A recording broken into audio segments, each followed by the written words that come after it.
पंजाबी तो नहीं आती है, हिंदी में गल करांगा। सबसे पहले तो मैं आप लोगों को आपके जज्बे को सलाम करता हूं। मैं उस परिवार से हूं जिन्होंने इस देश के संविधान का निर्माण किया। डॉक्टर बाबा साहब अम्बेडकर जी का परपोता होने के नाते मैं आप लोगों के इस आंदोलन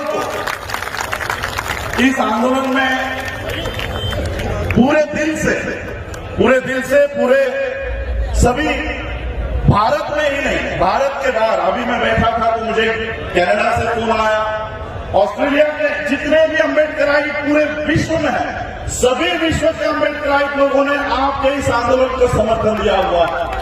पूरे वर्ल्ड के लोग आपको देख रहे हैं।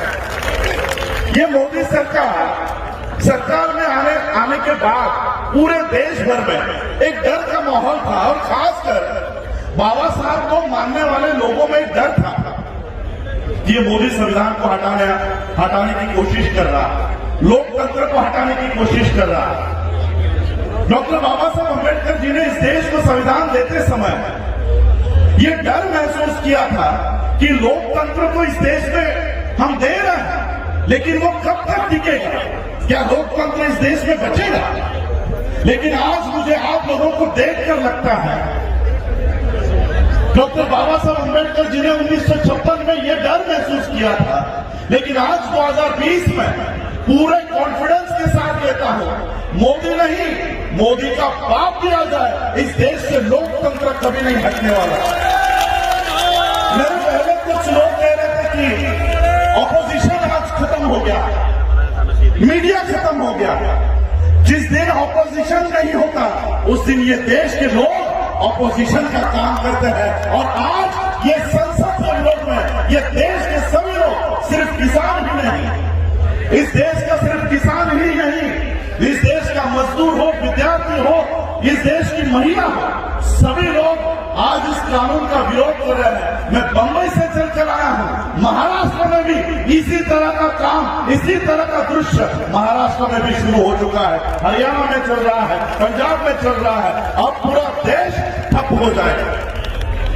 जब तक इस कानून को वापस नहीं लेते, जब तक इस कानून को पूरी तरह से बर्खास्त नहीं करते, तब तक हम अभी अपने इस स्तर से हटने वाले नहीं हैं। और इसलिए मैं आज आप लोगों के जज्बे को सलाम करने के लिए मुंबई से यहाँ पर चल के आया हूँ। और मुझे आज तहे दिल से खुशी हो रही है कि मेरा संविधान, बाबा साहब का संविधान इस देश से कभी नहीं हट सकता।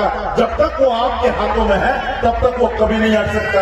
आरएसएस, मैं आप लोगों को क्योंकि बहुत सारे स्पीकर्स हैं, सभी लोगों को समय की मर्यादा है, मैं एक ही बात आप लोगों के माध्यम से मोदी को बताना चाहता हूं।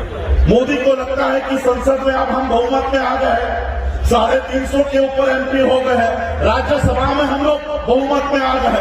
मैं मोदी से कहना चाहूंगा कि भले ही कितने भी बहुमत में तुम संसद में आ जाओ, कितने ही बहुमत में आप राज्यसभा में आ जाओ, लेकिन देश में हम बहुमत में है, देश में चलने नहीं देंगे, देश में घूमने नहीं देंगे, क्योंकि वहां पर हमारी संख्या ज्यादा है। और इसलिए आज आप लोगों के इस आंदोलन में मैं सहभागी होता हूं।